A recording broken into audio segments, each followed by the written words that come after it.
Сәлем! Сәлем барлығыңызға, менің каналыма қош келдіңіздер. Бүгінгі үйренетін тақырыптарыңыз giving information about yourself.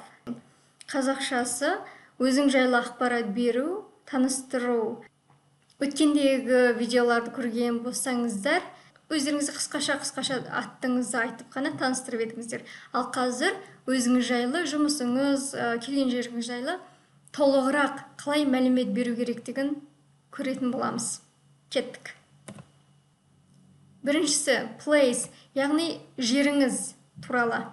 Келген жеріңізді айтқыңыз келсе, әдетте I am from деп country, мемлекетіңіз, city, қалаңыз, region, регионыңыз келген, etc. Тағы басқа қайдан келдіңіз, соны қойып айта бересіз.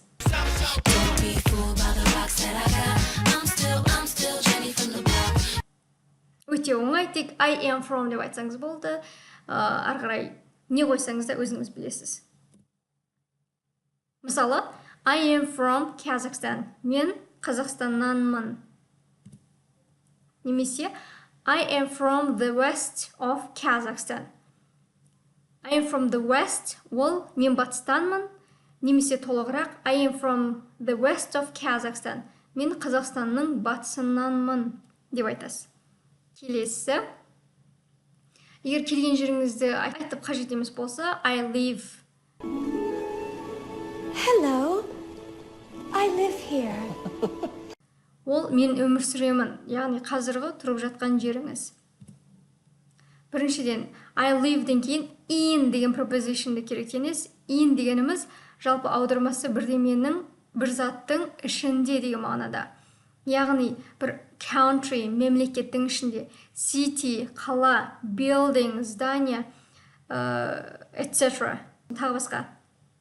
Мысалы, I live in Kazakhstan. Мен Қазақстанның ішінде өмір сүремін деп аударылып келеді.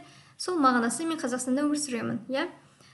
Келесі мысал, I live in the Expo Tower. Мен Expo Tower бұл здание, соның ішінде өмір сүремін.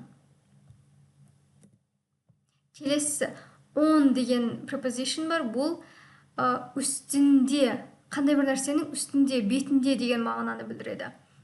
Мысалы, street, ол көше, avenue, даңғыл, boulevard, road, жол, floor.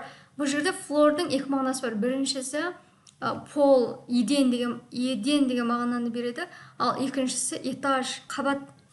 Мысалы, I live on the Тәуелсіздік Avenue. Мен Тәуелсіздік даңғылының үстінде, яғни Тәуелсіздік даңғылында өмір сүремін.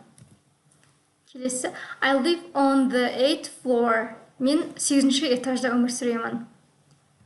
Келесі preposition at. Бұл өте specific address, яғни өте нақты бір адресті берген кезінде at қолданасыз.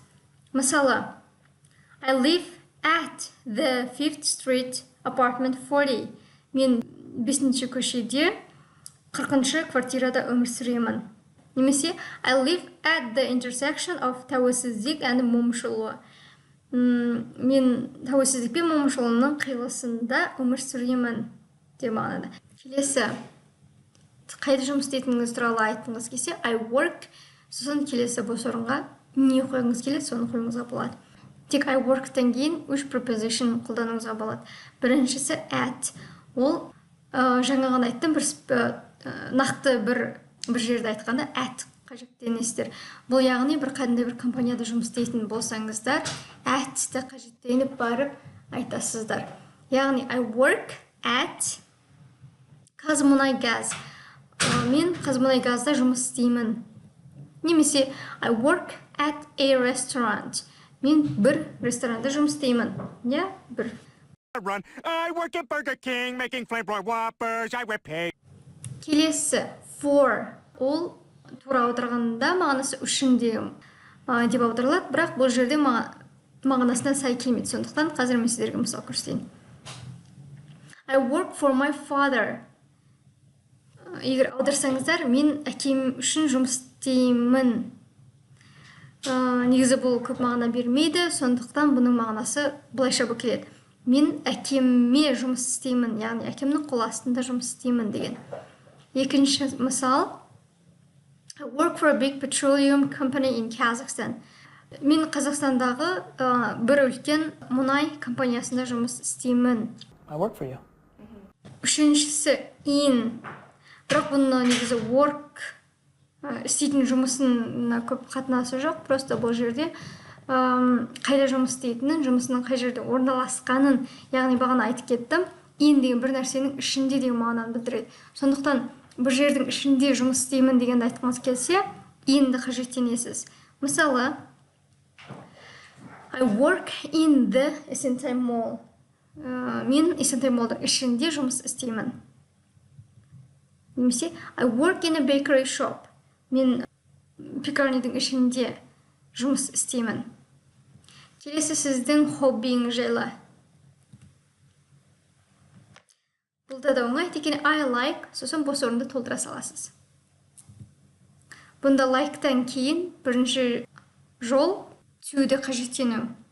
I like to plus verb. To-ді қолданып барып, verb дегеніміз етістік. Қайткен күнде I like-тан кейін to-ден кейін етістікті қосып айтасыздар. Мысалы, I like to collect antiques. Мен антикварлық жинағанды жақсы көремін. Немесе, I like to play football. Мен футбол ойнағанды жақсы көремін. Немесе, I like to play musical instruments. Мен музыкалық аспаптарды ойнағанды жақсы көремін. Байқасаңыздар, like-тан кейін to келеді, to-ден кейін етістік. Мысалы, collect, жинау, play, ойнау. I like to move it, move it. I like to move it, move it. You like to move it. I like to move it, move it. I like to move it, move it. I like to move it, move it. You like to move it. Келесі жолымыз I like-тан кейін verb plus ing. Мына жерде етістік бар. I like-тан кейін to-ді қажеттенбейсіз бұл жерде. I like етістік, сосын етістікке ing-ді қосып бересіздер. Мысалы, I like collecting antiques. Бұл жерде I like to collect antiques пен мағынасы бірдей, ешқандай айырмашылық жоқ. Тек қана грамматикасында сәл өзгеріс бар. Немесе I like playing football. Мен футбол ойнағанды жақсы көремін. I like singing. I like dancing. I like trains. Осымен видеомыз аяқталды. Қарағандарыңызға көп рахмет. See you soon. Келесі кездескенше. Take care, өзіңізге жақсы қараңыз. Әлі де көптеген видео болады. Егер де келесі видеоны жіберіп алғыңыз келмесе, осы видеоның үстіндегі I love English деген жүректің үстіне басыңыздар да менің каналыма жазыңыздар. I thank you so much for this opportunity that I share with these extraordinary women and my lover Meryl Streep. Thank you.